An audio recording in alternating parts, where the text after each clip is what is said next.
Welcome, everyone. Welcome to our first connection circle of 2026. So the purpose of these circles is just a chance for everyone to come together and connect and get a chance to meet some of our mentors and have conversations around issues that really impact them in their communities. So we're starting off the year speaking about one of our fundamentals, which Nika's going to introduce in a moment, the impact of the environment on our communities and on our clubs. So I'm going to hand over to Nika, who's going to introduce the fundamentals. Go for it, Nika. Thank you. Thank you, Tara, and welcome everyone. We welcome you once again on this GSGC platform, where you are going to meet the team and the wonderful mentors that are doing the work on the ground. So I'm going to talk about the fundamentals. I'm pretty sure somebody might be asking, what are those fundamentals? From the word fundamental itself means important. And those fundamentals are basically our guidelines that actually guiding principles for how we run our clubs. And without these, we are very sure that we will not do any impact. So today we'll focus on one of the fundamentals, but I'll just give you some of the fundamentals. We have 10 fundamentals that we have been building over time. And each year we review the fundamentals to see their relevance, whether are they still relevant, because we believe that culture is very dynamic and things change. So we always reflect and see whether is the fundamental still relevant, and do we still need the fundamentals to add to in order for us to make impact on the work that we do. So I'm just going to run down the fundamentals that surrounds our club operation. So we use community buy-in. Community buy-in, we believe that without community buying in the programs that we do, then there's no sustainability to the program. So we make sure each club has got a very good community buy-in. And then we do frequent meeting with our boys and girls. So we meet them more oftenly so that we can actually coach them and train them and teach them. And the more they meet, the more we are able to interact and help one another. And then number 3, small groups. We believe in small groups because the mentor to the mentee ratio is very important for us. And that's where the key of our impact is, where the ratio between the mentors and also the boys and the girls, so that we can do our work more deep. And then safe space is number 4. Safe space is a place. We believe that for us to be able to mentor our boys and girls, we need to create a safe environment for them to be able to speak to us and for them to be able to relax and share challenges that they are meeting so that they can actually grow up and be mentored to become better people. So we make sure in our clubs there is that safe space. And then number 5, we also believe that we need to know your youth. Know your youth. What do we mean about know your youth? We know that we work with our boys as individuals. We work with our girls as individuals.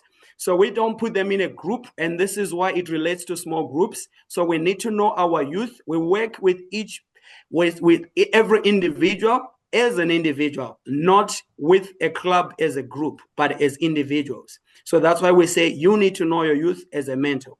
And then we also have number 6, where we do creative and interactive. So creative and interactive, we believe that as our boys and girls are growing up, they need to be very creative. And also being interactive, it means that as youth best can gather in a place where there is interaction. So we do different kind of activities that make them to come back again, and so that we kill the kind of a formal school way of teaching. So it's more interactive. And then number 7, we also look at educational achievement. Educational achievement, we believe that education, as everyone knows, that it is the key to escape out of poverty. So we believe that we encourage our boys and girls to also have good education excellence, so in our clubs, and that becomes a key fundamental. And also another one, number 8, is giving back culture. So we make sure that our our boys and girls, in order to achieve a ripple effect in the work that we do, we believe that when they start learning to give back to their community at a tender age while they are still youth, when they grow up, they will become change makers in the community, and definitely they will become our successors in tomorrow as they start to do this work. So this is why we really encouraging giving back culture, where we do different activities that actually start instilling the spirit of giving back. And then number 9 is actually building life skills. So building life skills, it ties everything together. And this is where we're talking about character and values. So without good character, without good values, we can go nowhere. So we believe that with all our mentorship, we need to zero in terms of building life skills, where they can actually be confident and also grow in their moral intelligence, and also how they can actually set up their values in life and say no to what they need to say no. And then finally, this is what we are looking at today, which is environmental awareness. And this is the latest fundamental that we realized. I'm pretty sure in our next slide, you will see our map where all our clubs are. And this is why we incorporated this. Most of our clubs, or all of our clubs, are in the places where there are national parks, where there is a lot of human and wildlife conflict. And also there is the issue of cutting down of trees with climate change. We thought this was actually a fundamental to incorporate, so that our boys will grow up knowing how to take care of their environment. And so today you will learn more on how do we synchronize these fundamentals into our club work. So during the time of our breakouts, as you meet with the mentors, make the most of the time for you to know and connect to the work that we do. Thank you. Over to you, Gloria. Thank you so much, Nika. Well explained. And as we know that today, what we are going to focus more on one of the fundamentals which Nika had mentioned, which is environmental protection. So to help us to enjoy our conversation with our today's program, we are going to have 3 panelists, which is Ndlela, Filani, and Priscilla, who are going to help us answer a few questions. Please feel free to comment in the comment section, and also maybe you have something you want to talk about during our discussion with our panelists. Please feel free to comment, to write anything, any questions in our comment section. Then we are going to read through all those questions. I now welcome my dear panelists, Filani, Ndlela, and Priscilla, who are going to help us to run through today's questions. So we are going to start with the first question. And this question, the person who is going to help me answer the question, it's Filani. Filani, please, you are the one who is going to help us to answer this question. So the question goes, can you share a moment when you saw young people in the club become aware of the environment in a new way? So I'll read the question again. Can you share a moment when you saw young people in the club become aware of the environment in a new way? Filani, over to you. Thank you very much, Gloria. And hi, everyone. My name is Filani. I live in Zambia, in Eastern Province, and in South Luangwa National Park. This is Zambia's second largest national park. I've been living in Mfue for over 10 years now, and I'll quickly dive into what my experience has been. I've seen these things firsthand, lived with them, and here is a brief or a detailed background of what Mfue looks like. So right now, I'm like 2 kilometers away from the main gate to the national park, where I am right now. And I am in the game management area, and obviously animals are free to move at any given time. So the young people that I mentor here, they are from different secondary schools. The ones that have experienced either animals or any other impact surrounding them in the environment, it's been those that live very closer to the park. So it's one moment you're all in the house, the next moment you find that you've got either elephants or hippo outside of your house.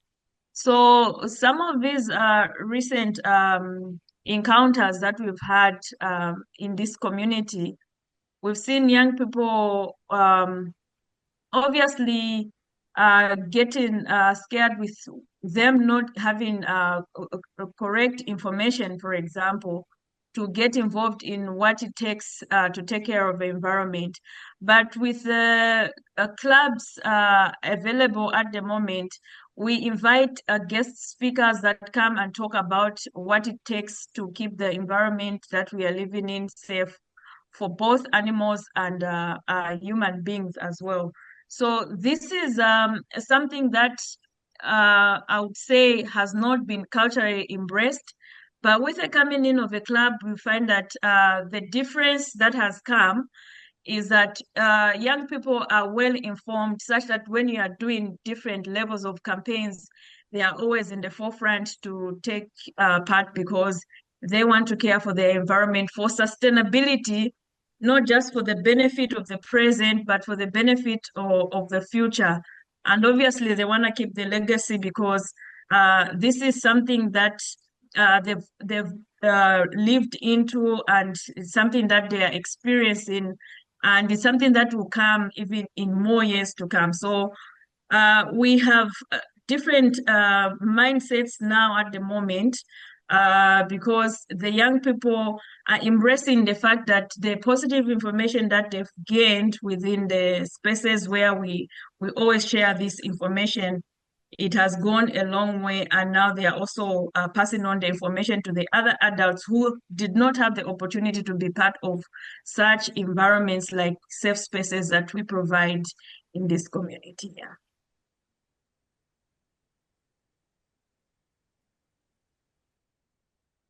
For that. And it's very encouraging that you have mentioned that young people are taking up the position to make sure that they're there to be able to live with these wild animals, which is not an easy thing. So we are hoping for a generation of good leaders, because already young people are taking up the position to lead already. So our next question, the person who is going to help us to answer the question, it's Ndlela. And please feel free to comment, to encourage our panelists, and just to send something in case you have any question, any comment, or any contribution.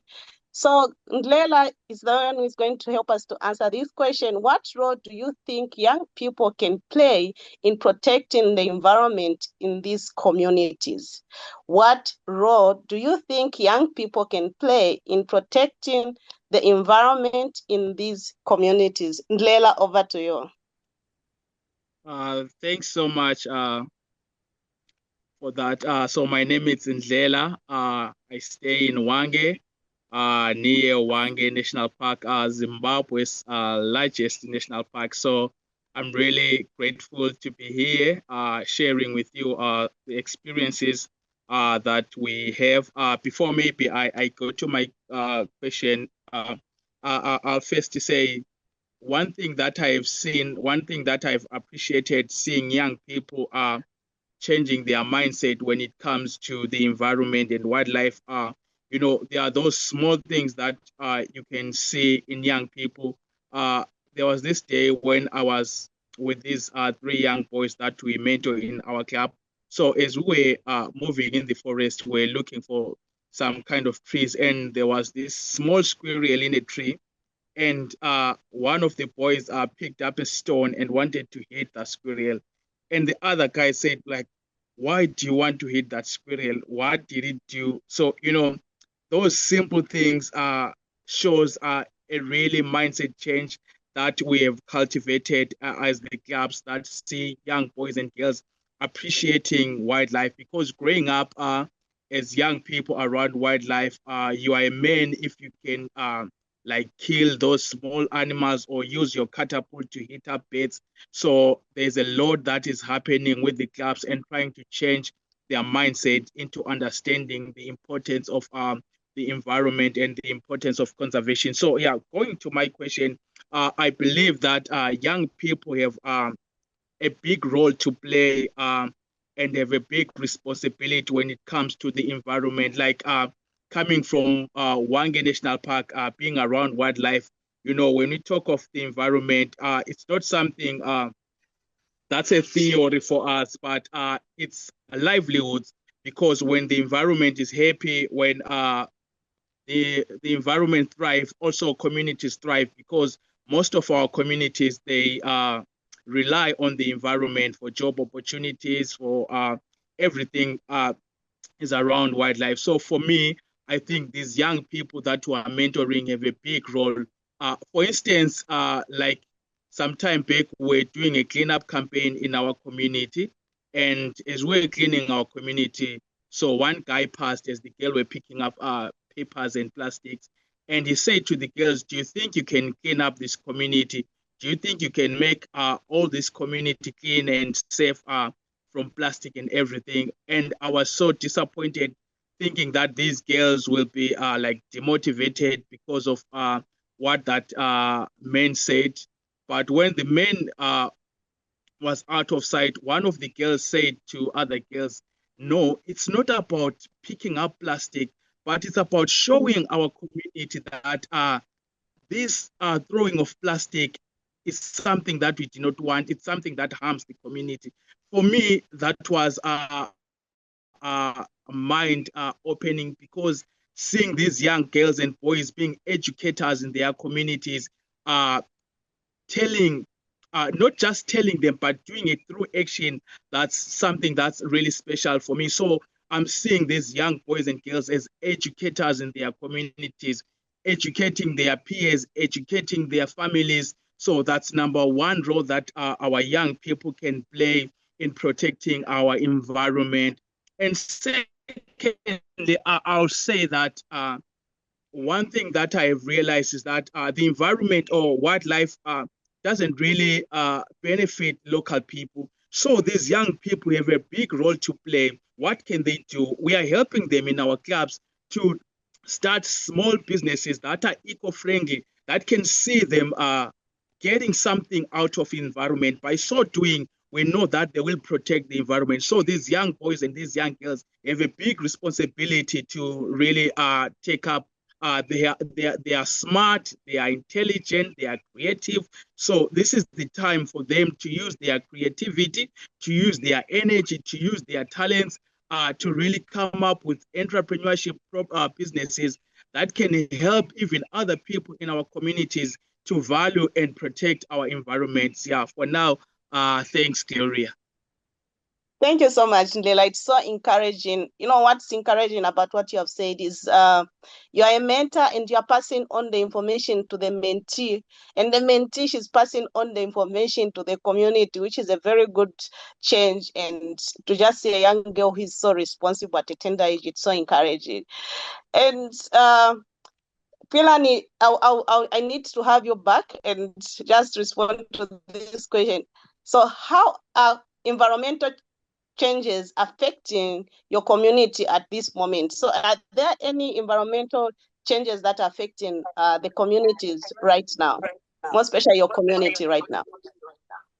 Thank you very much, Gloria, and everyone listening. And I just want to say that last month, in the last 2 weeks of March, we've experienced flash floods.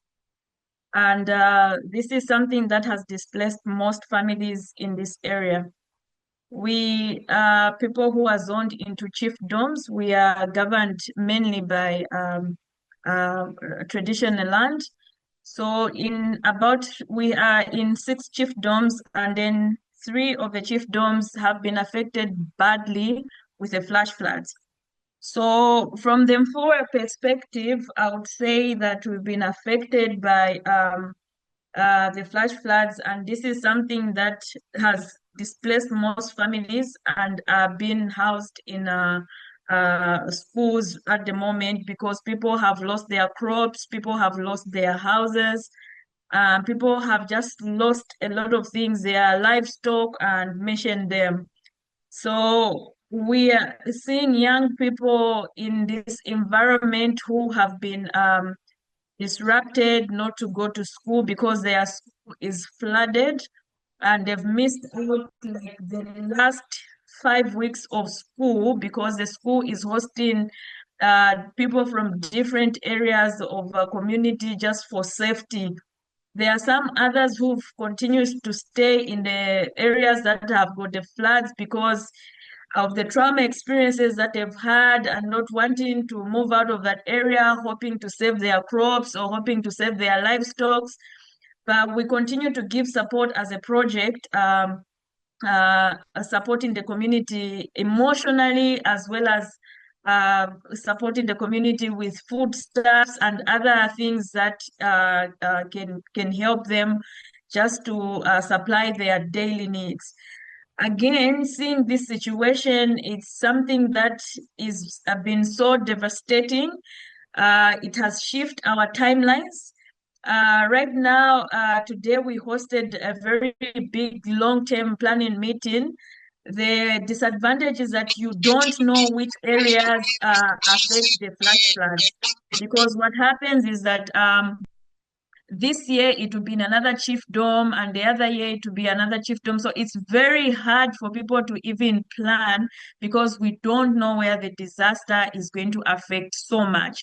So the young people here are also affected because of the dangers of them being in safe spots because the schools are not the schools that you can see, for example, in the first world countries. These are schools that have very few classroom blocks that have got lockable doors or lockable windows. So safety in terms of security is at risk. Safety in terms of them catching diseases like malaria, it's really very high. So the young people in this area have gotten very much affected because we see that the impact these floods have had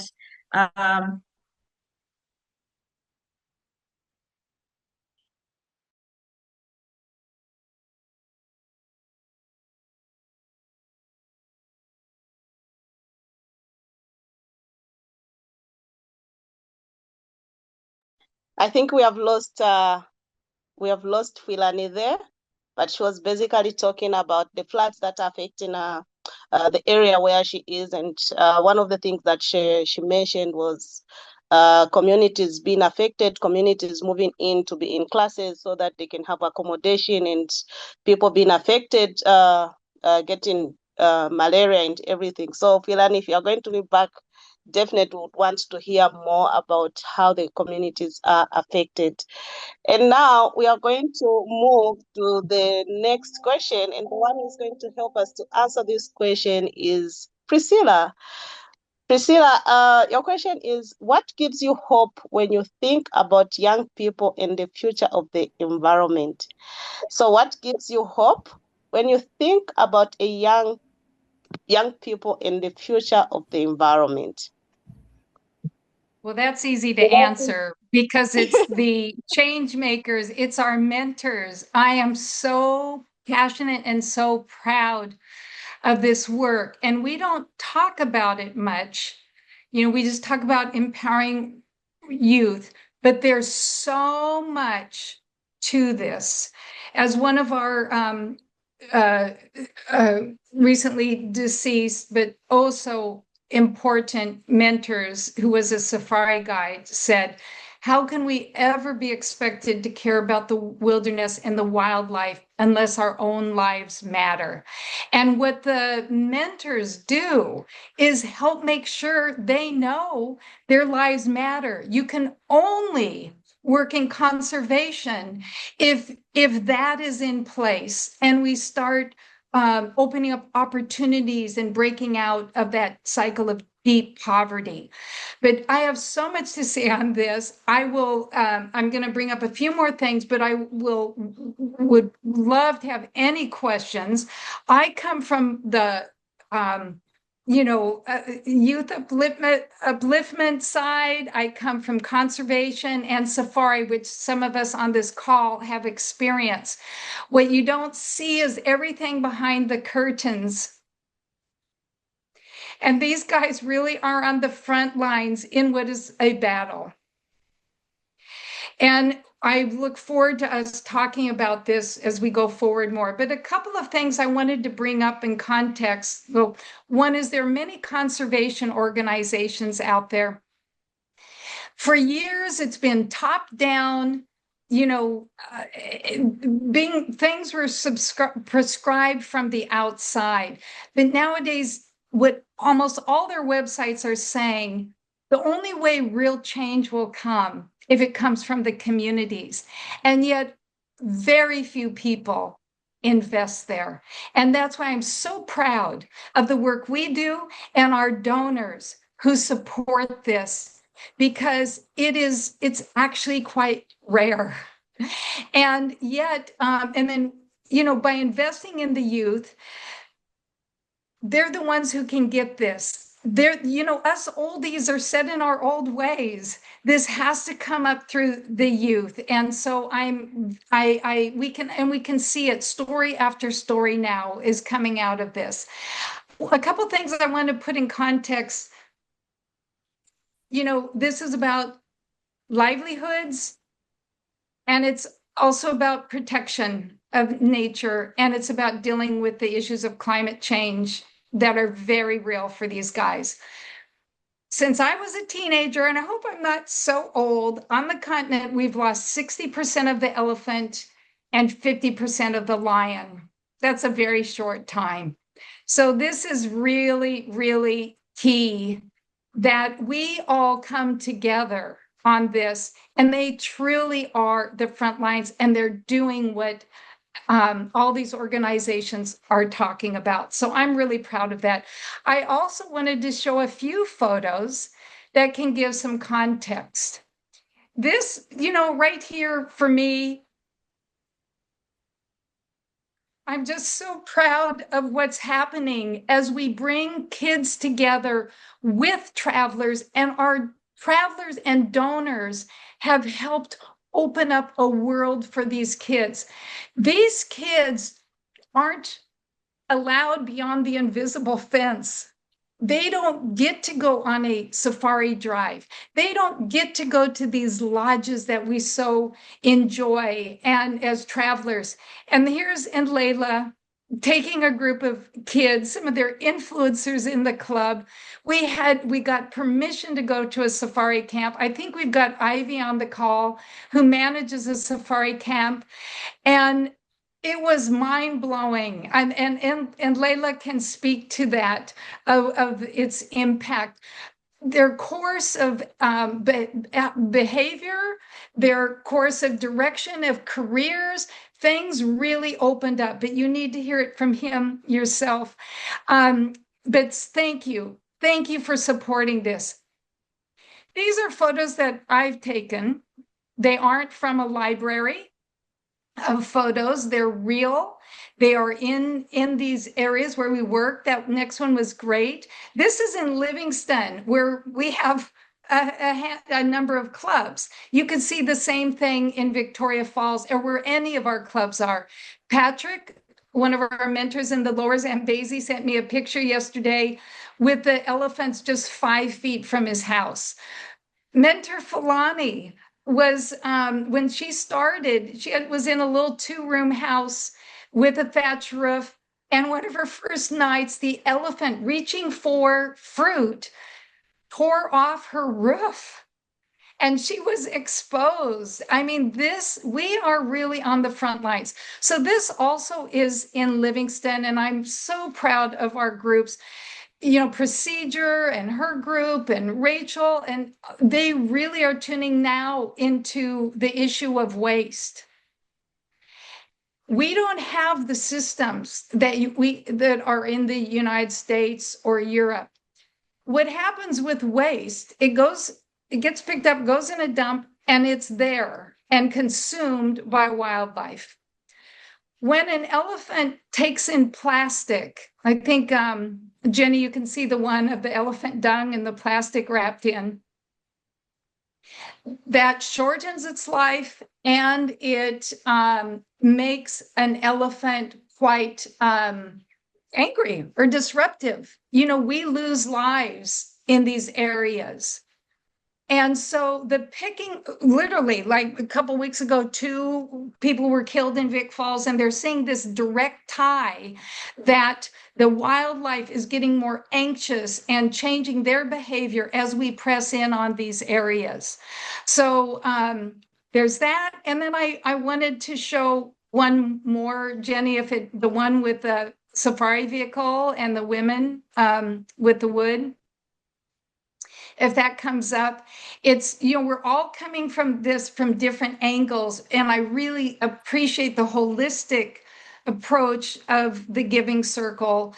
When you come, for those of you who are travelers, you know, you're coming, you're so excited to see the wildlife, you're in your safari vehicle, you're safe, and you, at times you're passing people who are picking up wood, you know, to have their fires, to feed their families.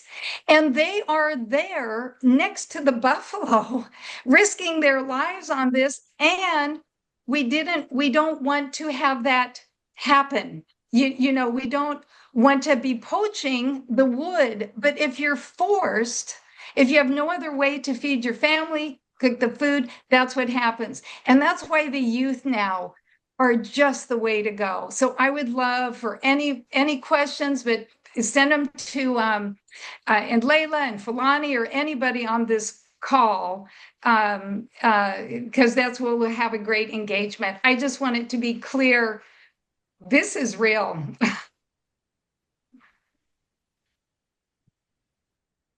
Thank you. Thank you so much, Priscilla, for sharing. And it's so, you know, you're bringing us closer to what is happening because of the photos which you have shared. Just seeing an elephant eating a plastic, it's not something that is funny to even see. At this point, I'll ask, before we go into the breakout rooms, I'll ask mentors, anyone who wants, because one thing which is common with our clubs, they are all located in the tourist attraction, and all our clubs, meaning we are dealing with wildlife. So maybe there are some mentors or anyone who wants to share a story about anything that has had to do with some wildlife or environmental protection before we switch to our breakout rooms. Anyone, any mentor? Hi, Gloria. Hi, everyone. I just want to share my experience that tourism, just like Leila said earlier, to say the local people, most of them, they would say the people who benefit it are only those that are working. But from the perspective of South Luangwa here, you find that most beneficiaries that are getting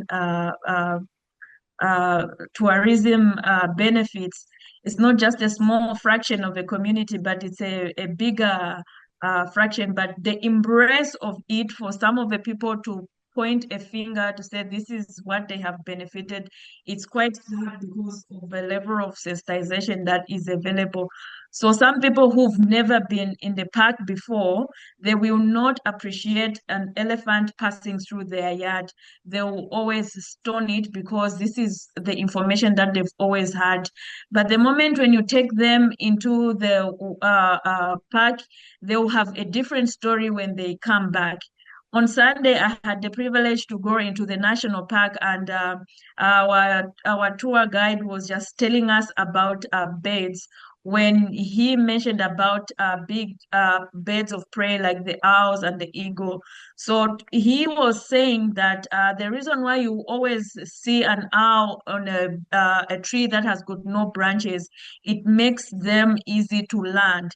But in my community, if a bird of prey like an owl lands on an electric pole, people will say it's witchcraft not knowing that the truth of the matter is that this bird of prey is landing there because this is where it has great access with its big wings to just land swiftly there. So stories in the community are a bit different. But when people are exposed to the safe spaces, the clubs that we have, they take out positive information back to their families to say, this is how the narrative is like, as compared to the traditional education that you are running down from the uh, grandparents, great grandparents, and passing on to the other generation. So the target for the young people is really an impact that is going to change the narrative. 5 years from now, 10 years from now, 20 years from now, we'll see huge differences in these communities where we are living in. I think in my preamble, I did say that I've stayed in Mfwe over 10 years now, and I've seen the great change from, if I take myself 10 years back to now, I've seen very huge progress because of the information and the opportunities that we've had to have organizations that are running these clubs funded by the Global Sojourns Giving Circle. So I just thought I should highlight that most of the times it's because people do not have the proper information, but them having access, their young ones coming to our clubs, I think it's an open door that is changing the narrative in the community. Thank you.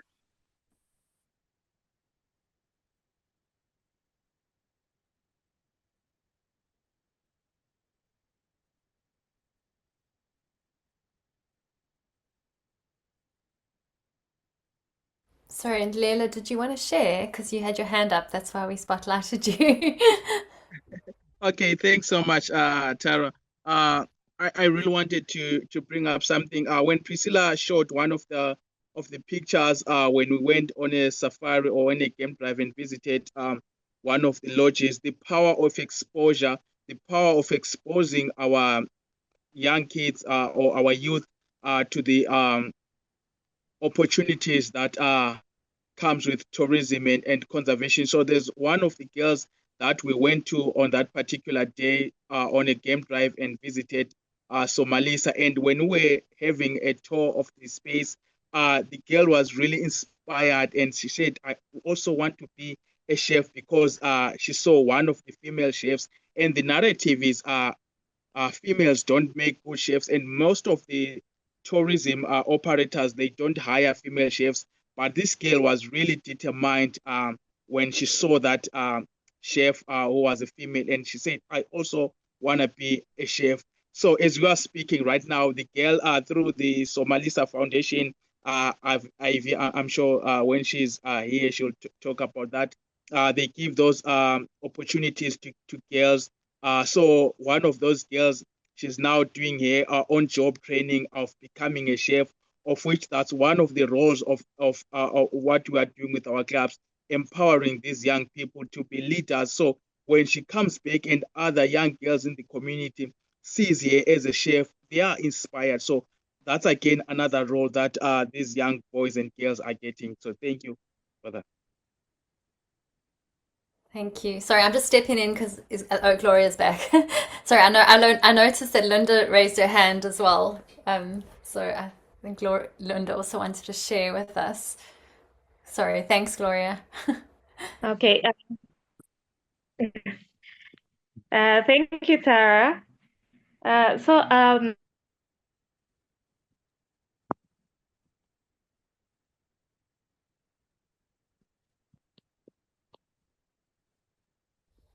Okay, we might have connection issues. Shame, Linda, you're welcome to turn your video off and we can just listen to you. It might be easier. I think these are some of the challenges in our communities. Everyone is in connection.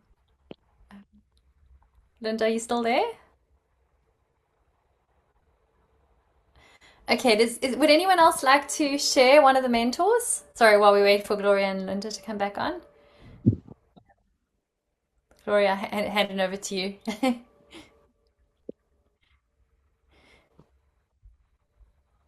Oh, shame, you've lost volume now.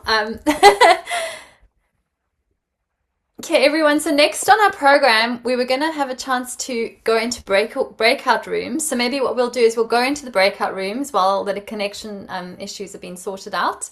And then once we come back, if any of the mentors want to share some more, we'll give them a chance. We'll give Linda a chance to share again.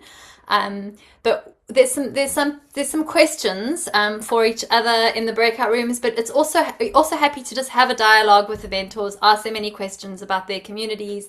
It's a chance for a one-on-one interaction. But Fadzai is going to post. She can post you'll post the questions in the chat box, right, Fadzai? Can you do that now? Can you see that? Okay, perfect. Yes. Let's see. Can everyone see the questions? Okay, so the questions are: what are you seeing in your community? How are young people responding? What role can youth play, and what gives you hope? These are some of the questions. These are just guidelines. You're welcome to just chat to each other and get to know what's going on in the mentors communities.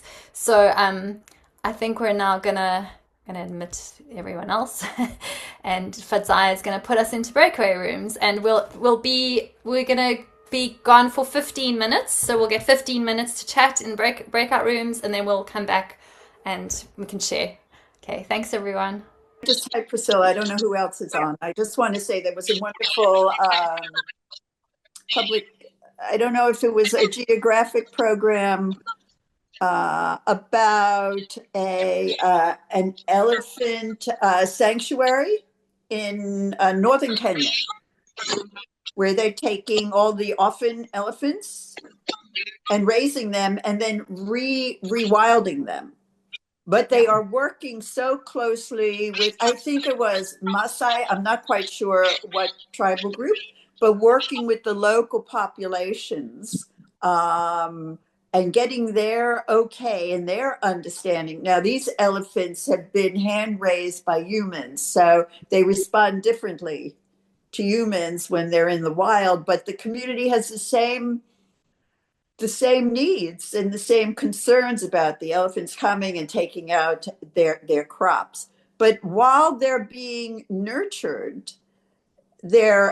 all of the goat herders are supplying the milk, and they're for these baby elephants, and they're making money during this raising, so that the community is very involved in them.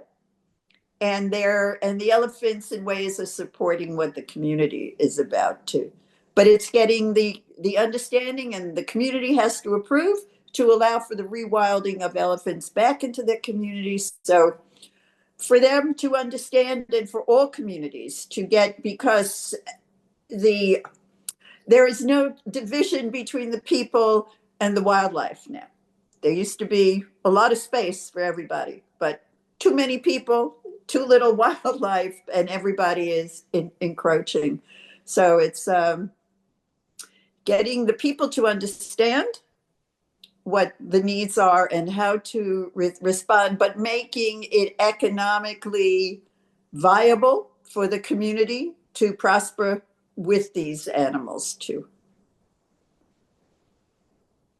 That's my take. Thank you so much. And thank you so much, everyone, for sharing. Maybe there's someone who wants to share before we are coming to an end of our discussion for today, which was very interesting. Maybe there's someone who wants to share something after the breakout rooms. Anyone who wants to share? Any mentor? Anyone? Okay. Hello, can you hear me? Yes, we can. Oh, thank you. Yes, I'm Peter here, located in Mutare, that is in Zimbabwe. And I was pleased to be on this group. Yes, I was just like chatting with these other groups in the other room when you guys were having a break. So you hear me there? Yes, we are clear. We can hear you. Great. Because I was just thinking I've got reception problems here. So I was thinking that probably I'm out again.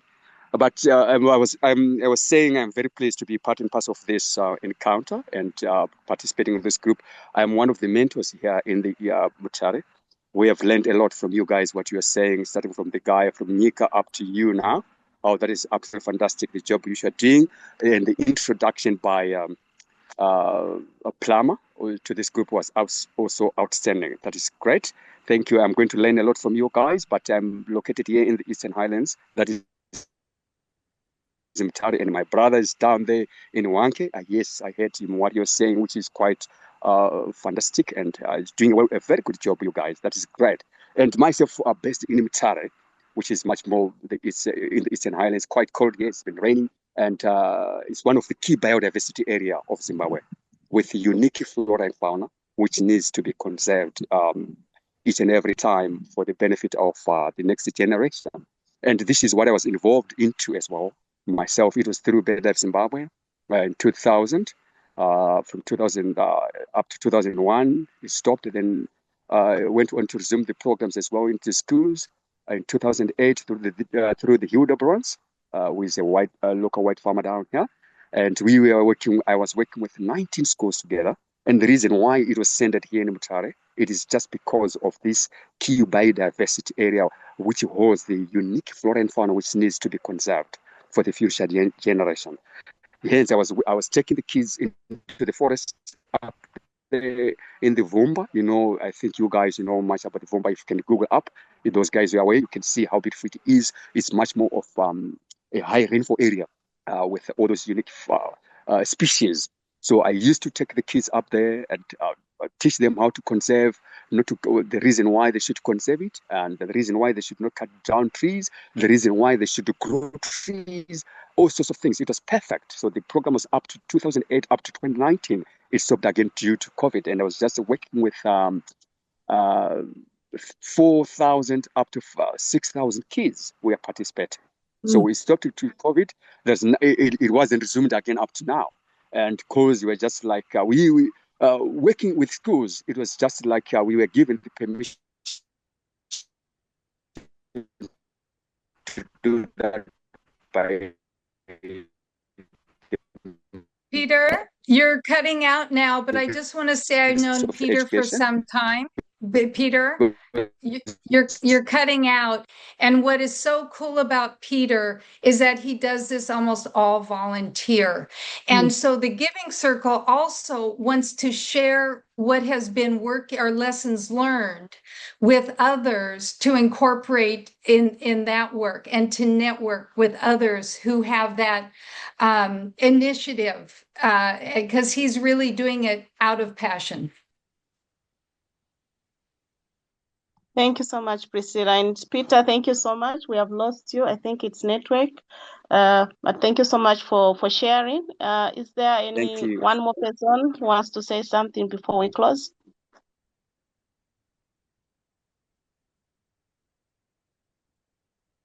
There's nothing. Thank you, everyone. At this moment, I'll ask each and everyone who is on the call to... Yes, Priscilla. I see Josh from Kenya has gone off mute. I don't know if he wants to say something. I got in a bit late, but I really want to appreciate what you're doing. And we're also involved in the, we have children program also, about 350 right now. And we'd like to learn more and even take them further as per this program. Yes. Thank you so much, Josh. Anyone else? Yeah, hi, Gloria. Yes, Nika. Or Devon has his hand up. I was saying Devon. I said Devon. I see Devon's hand up. Yes, hi, Gloria. Hi, Nika. Thank you, team. Everybody, it's so good to see everybody here. It's so good to have a connection call. I just wanted to mention that it's so great to see the work thriving and continuously growing and evolving, and the passion deepening with everybody. For those who don't know, I was involved in working with GSGC for 6 years, and so glad to come back and join in some of these circles. And just something that resonates a little bit with me. I just came back this weekend from a tree planting event in South Africa, in Cape Town, a festival where we planted 8,000 trees. And it was beautiful, lots of children involved. And something that really struck me there was seeing how passionate, how it inspired the children became because they saw the adults doing it themselves. And I think GSGC does that not just on one day, every single day that happens. And those children, I went there, saw Nika doing his thing. I saw Gloria, I saw everybody. And those children seeing their mentors that they love and respect so deeply doing the work is yeah, it's there's nothing more impactful than that. So yeah, just thank you for everything you keep doing. Thank you so much, Devin. Anyone else wants to say something?